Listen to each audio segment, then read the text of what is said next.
खाली सोचते रहने से काम नहीं चलेगा, अभी उस कमजोरी को दूर करने से काम चलेगा। क्योंकि जितने महापुरुष हुए हैं, यदि वो समस्या का रोना लेके बैठे रहते तो क्या समाज में इतना सुधार वो कर पाते? उन्होंने समस्या को देखा और ये निश्चय, ये दृढ़ प्रतिज्ञा करी कि उस समस्या को दूर करेंगे, तभी तो वो घर से निकले।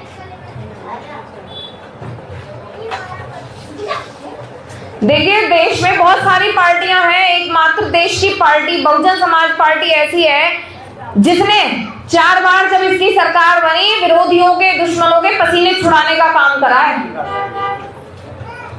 हालत खराब हो जाती है आज के समय में भी। बहन जी, एक ट्वीट भी कर देना, सड़कों पे ना उतरे, एक ट्वीट कर दे, एक छोटा सा एक लाइन का संदेश छोड़ दे, उसी में चेहरे मलिन हो जाते हैं। तो हम तो उस आयरन लेडी के कुनबे से जुड़े हुए हैं, हम सब बहन भाई। ये जो हमारी नई पौध है ना, नई जनरेशन, इसको इस तरह से हम मजबूती के साथ ट्रेनिंग देकर बड़ा करें कि इनको ये पता चल सके कि आने वाला समय कैसा है, कैसी विकट परिस्थिति और आ सकती है, बुरी से बुरी, ये बताना बहुत जरूरी है। अगर हम यही सोचते रहे ना सदैव कि मेरा तो जीवन अच्छा कट गया, मेरे बच्चे दोनों सरकारी नौकरी पे, बहू टीचर आ गई है, शहर में एक प्लॉट ले लिया है, अब मुझे क्या पड़ी है। तो देखिए, आज तो कोई और किसी का बेटा पिट रहा है, लेकिन कल को बारी आपकी भी है,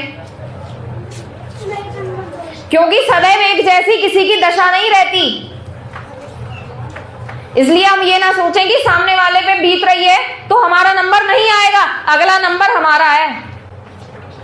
मान्यवर साहब कहते थे अपने समाज के लिए कि ये ऐसा नालायक समाज है, वो उदाहरण देते थे नालायक कह के। उनसे पूछा कि साहब आप क्या करते हैं? कि मैं तो कुछ नहीं करता अपने लिए, बस अपने नालायक समाज को लायक बनाने के लिए, उसकी नालायकी दूर करने के लिए निकलता हूं, कि वो इतना लायक बन जाए कि वो हुक्मरान बन जाए देश का, उसे अपनी ताकत पता चल जाए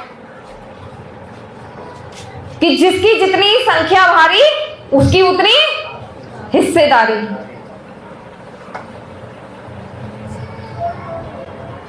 और सब लोग आप जानते ही होंगे, बच्चे भी, क्योंकि अब पढ़ते हैं, पढ़ाई की ओर ज्यादा मतलब फोकस है, सब लोग जानते हैं, क्योंकि पढ़ाई हमारा उद्धार कर सकती है। तो बाबा साहब के बच्चे अधिकतर पढ़ाई को महत्व देते ही हैं, तो उनको पता ही होगा कि कलम का उदाहरण देते थे मान्यवर साहब। तो ये 1585 का जो फंडा है, हर घर में होना चाहिए कि जब वोट हमारी है तो राज भी हमारा ही होगा, राज तुम्हारा नहीं होगा। जब संख्या बल हमारा ज्यादा है तो सत्ता भी हमें ही मिलेगी, हुक्मरान बनेंगे हम देश के, सत्ता की मास्टर चाबी हमारे हाथों में होगी। देखिए, कुछ भी काम मुश्किल नहीं है, मुश्किल सिर्फ क्या है, हमारी सोच। सोच से हम आगे बढ़ते हैं, सोच से हम पीछे हट जाते हैं। अभी मैं आई थी यहाँ पे, कुछ नहीं, सब घरों में घुसे हुए, जंगल में मंगल हो गया एकदम। आपको पता था ऐसा होगा? अचानक से किसी पे एक फोन नहीं गया, किसी को मैं जानती नहीं इस गांव में।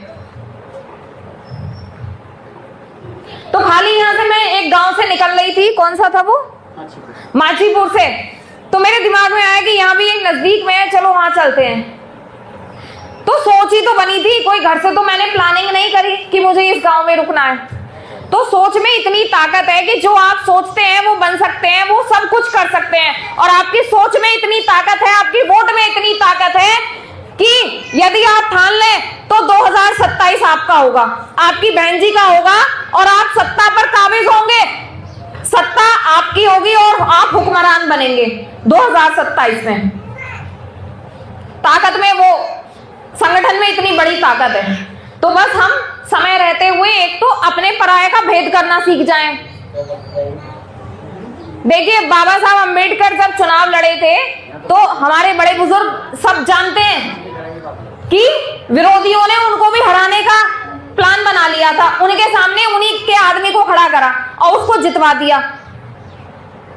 तो अब समय इन पुरानी जो संघर्ष है ना, पुराना इतिहास है, इन्हें दोहराने का है कि हम ये बताएं कि बहुजन समाज में भी सभी अपने बहन भाई नहीं है। स्वार्थ सिद्धि और लालच इतना बढ़ गया है कि सब चीजों को लोग दांव पे लगा देते हैं। बताओ, समाज सेवा तो बहुत दूर की चीज है, समाज के लिए तो लोग बाद में